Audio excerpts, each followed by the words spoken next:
Welcome student in 8th lecture of vector calculus.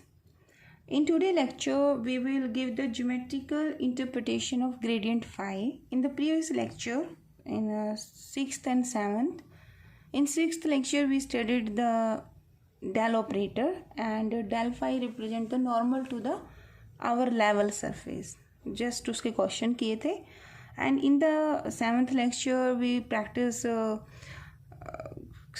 curve in space that is represented by the r of t. Rt is represent your curve. And today lecture we will give the geometrical meaning of gradient phi. We also studied that dr by dt is the normal to the surface. तो आज हमने क्या करना है, I want to say the del phi is normal to the surface. So इसके लिए हम क्या लॉजिक अप्लाई करेंगे. देखिए डेल फाई नॉर्मल है, टेंजेंट और नॉर्मल दो वेक्टर की डॉट प्रोडक्ट जीरो कब होते हैं, जब वो परपेंडिकुलर होते हैं. तो I will use this logic to give the proof of this geometrical interpretation of gradient phi. Let us take the geometrical interpretation. Phi मेरी क्या है, that is a level surface. Level surface कौन से होते हैं, the set of all the points where the value of this function, this is my scalar point functions. ठीक है, ये फर्स्ट लेक्चर में भी किया था हमने. फाई को ऐसे आर ऐसे भी लिख दे सकते हैं. ठीक है, तो this is my level surface where every point on this surface the value of the function is constant. तो this is my level surface. So del phi, अगर मैं इसका ग्रेडियंट फाई लेती हूँ तो वो क्या आंसर बनेगा.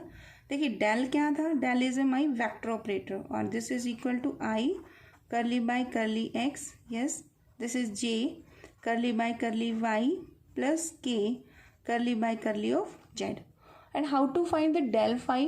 डेल फाई का फॉर्मूला होता है आपका बस फाई आपने पीछे लगाना है इसमें, तो ऑपरेटर है तो डिफरेंशिएशन आपका फाई हो जाएगा. तो this is i, this is curly phi by curly of x plus j curly phi by curly of y plus k curly phi by curly of z. What I want to see here today, I want to say that this is my surface, so del phi is normal to this surface. यानी इसका कोई tangential component लेंगे surface का tangent है surface का normal, they will be two vectors. ठीक है, तो आपके two vectors in first lecture हमने किया था, suppose a and b are the two vector and these vectors are perpendicular, यानी a is perpendicular to b vector. Then हमारे पास क्या रिजल्ट है कि I can say these two vectors are perpendicular to each other. The logic is there dot product should be equal to क्या होनी चाहिए, scalar zero होनी चाहिए. Then I can say this vector is perpendicular to this one. अब हमें prove करना है कि डेल फाई इज नॉर्मल. अगर इसे नॉर्मल कहना है तो इसके टेंजेंशियल जो वेक्टर होगा उसके साथ डॉट प्रोडक्ट डेल फाई की क्या आएगी, जीरो. तो we are using the same logic. I will take the dot product of position vector delta r changing and then apply the formula of calculus differentiation का total derivative जो आपने partial differentiation में पढ़ा होगा. and then I give the dot product is 0, so it means del phi is normal to the surface. So first let us take this my surface, then take any point on this surface and its position vector is r. So for this surface that I am taking this is P point on this surface 1. ठीक है, and with reference to origin point position vector of this P point क्या बनेगा, that is my R vector. तो how to write R vector, that is xi yj plus z of k. Now suppose that हम क्या suppose करते हैं, one more point, let Q neighboring point ले लेते हैं इसी का, just इसके neighbor पर. तो Q ये इसका यहाँ लेंगे तो दिस क्यू पॉइंट लेंगे तो R vector plus here is your delta of R vector. So Q is equal to एक एक्स प्लस डेल्टा एक्स, इसके कोऑर्डिनेट बन जाएंगे एक्स कंपोनेंट, वाई कंपोनेंट क्या बनेगा वाई प्लस डेल्टा वाई, और आपका जेड कंपोनेंट बन जाएगा Z plus delta Z. Be a neighbouring point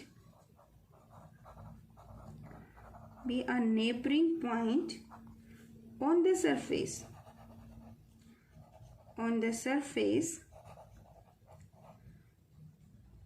and अगर इसका पोजीशन वेक्टर देखें तो ये r है, तो ये पोजीशन वेक्टर कितना बनेगा r plus delta of r vector and I can write this r plus delta of r. ये किसका पोजीशन वेक्टर बनेगा? अगर ये ओरिजिन है तो this is position vector of point q. So I can say this is position vector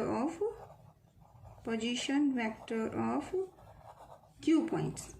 ठीक है, तो here r vector plus delta r vector ये क्या बन जाएगा? This is component x plus delta x. तो this is x plus delta of x along x axis है, तो i y डायरेक्शन में क्या कंपोनेंट है इसका? y plus delta y j. And z direction में क्या है? z plus delta z of your k vector. ठीक है, तो give me the position vector. This is my curve surface है, कोई ना कोई नेबरिंग सरफेस आप भी ले रहे हो, तो यहाँ पे इसको ज्वाइन करोगे तो कुछ इस तरह से p point q, this one being, this is q and this is p point. ठीक है, तो what is the value of this code here? pq.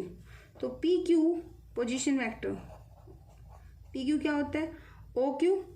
वास्तव में ये हमारा oq है और ये जो आपका लिया गया है ये आपका OP वेक्टर. तो position vector of Q minus position vector of P, ये आपने 12th में भी किया होगा. ठीक है, तो this is nothing but r plus delta r vector minus of r vector. अगर आप इसे सॉल्व करोगे तो you got a delta r vector and this is nothing but delta x I plus delta y of j and delta z of k. ठीक है, अब हमने क्या करना है? We have to take the limit of this one. Limiting case लेना है कि दिस इज नेबरिंग पॉइंट. हमने एक और लेवल सरफेस ले ली थी. ठीक है, उस पर पॉइंट लिया हुआ है, तो जब ये on the same level surface आएगा तो क्यू अप्रोचेस टू क्या हो जाएगा? एक्चुअल में इसी जो नेबरिंग पॉइंट भी आप ले सकते हो क्यू. तो जब भी Q point Q tend to P, then the line P Q, ये जो आपकी ये लाइन है ना पी क्यू, अगर ये बिल्कुल इसके नज़दीक आ जाएगा ये point, P is here and Q is on this, तो दिस कोड becomes a tangent at this point. ठीक है, तो then the line P Q becomes just parallel हो जाएगा, ये just become tangent at P. और किसके ऊपर? To the level surface. आपकी जो सरफेस है that is a level surface, क्योंकि आपकी सरफेस है ना, खाली एक vector point scalar point function नहीं है phi. This is phi equal to constant. So in that case this one, this is यहाँ डेल्टा आर है बच्चे, तो this gives D R is equal to D of X I, this is D Y of J and this is D Z of K. ठीक है, this is what this lies in the, कहाँ पर लाई करेगा? देखो tangent बन गया ना, तो आपकी प्लेन बनेगी जिसमें टेंजेंट प्लेन हो जाएगा. Lies in the tangent plane, lies in tangent plane to the surface.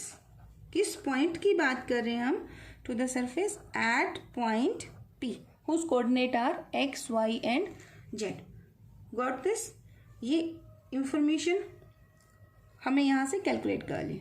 ठीक है, ये आपका प्रीवियस लेक्चर की तरह ही है, बस वहाँ dr/dt किया था, यहाँ जस्ट आपने dr करना. Any problem? नो. अब हम ये लॉजिक लगाएंगे बच्चे. देखो मैंने क्या कहा, दो वेक्टर हैं, तो टेंजेंट वेक्टर कौन मिला आपको? dr. और नॉर्मल किसे कहना है? डेल फाई को. तो del phi dot dr vector, ये आंसर आपका क्या आना चाहिए? 0. अगर मुझे ये आंसर मिल जाए मेरा प्रूफ हो जाएगा. ठीक है, तो del phi as you know कि डेल फाई इसके बराबर होता है, तो we can pick this value from here. ठीक है, फर्स्ट आप ही लिख देना. तो here from calculus D phi कहाँ से मिलेगा? यहाँ जाइए. फाई किसका फंक्शन है? एक्स वाई जेड का, और किसके इक्वल है? कांस्टेंट के. तो टोटल डेरिवेटिव फ्रॉम कैलकुलस है किसी को याद कि कैलकुलस में हम डी फाई कैसे निकालते थे? देखिए पहले फाई है, डी का टोटल डेरिवेटिव. फाई किस किस का फंक्शन है? 3 variable, one is X, second Y and third is Z.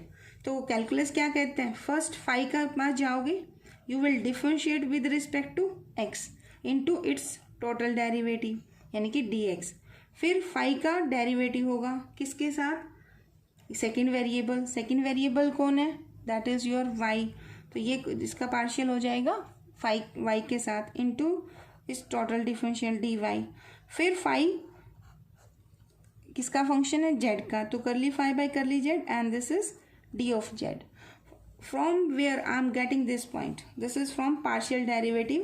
Topic is total derivative. ठीक है. अब इस टर्म को कुछ इस टर्म में फॉर्मेट में चेंज करना है. देखो i goes to i. यहाँ देखो ये i है, dx के साथ है. ये j है, y के साथ है.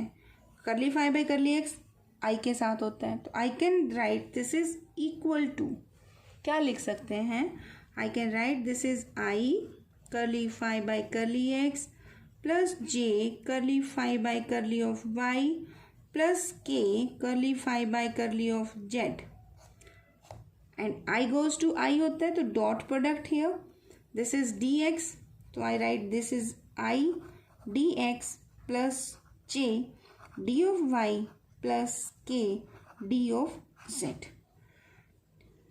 फ्रॉम दिस देखो i goes to i तो ओनली क्या मिलेगा, करली phi by curly x dx, वो ये टर्म.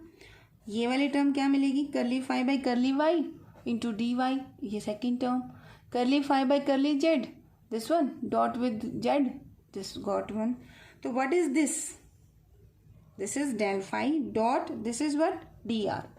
तो देखो क्या बनता है, तो this gives me d phi is equal to del phi dot of D R vector. ठीक है. अब आपकी सरफेस कैसी है बच्चे, that is a level surface, this is a constant.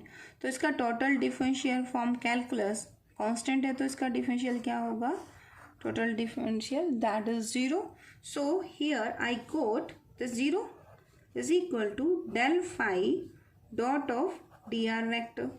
It means the dot product of two vector is equal to 0. तो vector, ये del phi क्या होता है बच्चे आपका, this is my vector. Vector del phi is perpendicular to tangent. Tangent कौन है आपका, डी आर वैक्टर. ठीक है. तो और ये जो आपका टेंजेंट है डी आर वैक्टर, ये कहाँ लाई करता है, विच लाइज, अभी प्रूव किया था ना हमने, which lies in the tangent plane, which lies in the tangent plane at point P. ठीक है. तो इसका मतलब क्या कंक्लूजन निकला, दिस डेल फाई इज इस पॉइंट पर टेंजेंट है, तो हर टेंजेंट प्लेन के साथ डेल फाई क्या बनेगा, that is always normal. So for the whole surface, अभी तो हम एट पॉइंट P की बात कर रहे हैं, हमने पूरी सरफेस की बात करनी है जहाँ पे मेरा सरफेस बनेगी. तो I can see here this del phi is normal to the surface. यही हमें प्रूव करना था कि ये मेरी एक लेवल सरफेस है और इसके साथ ये क्या बनेगा, this vector is normal to the surface. ठीक है. उसके बाद अभी टॉपिक बचा हुआ है अपना बच्चे, डायरेक्शनल डेरिवेटिव क्या होंगे स्केलर पॉइंट फंक्शन के. ठीक है. तो इसके लिए मुझे उसकी जरूरत पड़ेगी कि component of a vector in the direction of B vector. ये ऑलरेडी हमने 7th क्वेश्चन में भी किया था, तो I will use that logic here. And secondly one more thing हमें प्रूव करनी है कि जो मैग्नीट्यूड है डेल फाई का वो किसे रिप्रेजेंट करता है. तो यहाँ पे एक आपका टेंजेंट वेक्टर है, डेल फाई आपका नॉर्मल वेक्टर है. तो आप इन फ्यूचर ऐसे भी लिखेंगे, देखो डेल फाई क्या है, इस सरफेस के साथ नॉर्मल है, तो आप एक यूनिट वेक्टर नॉर्मल बताएंगे. अब यूनिट वेक्टर नॉर्मल कैसे निकलेगा, डेल फाई इसको इसी के मैग्नीट्यूड से आप क्या करेंगे, डिवाइड कर देंगे एट दैट पॉइंट, जिस पॉइंट पे आपको कहा जाएगा. तो उस पॉइंट पे आप उसका क्या निकाल देंगे, आप उसका यूनिट नॉर्मल निकाल देंगे. ठीक है. तो इससे रिलेटेड क्वेश्चंस हम नेक्स्ट लेक्चर में करेंगे. ठीक है. Thank you so much.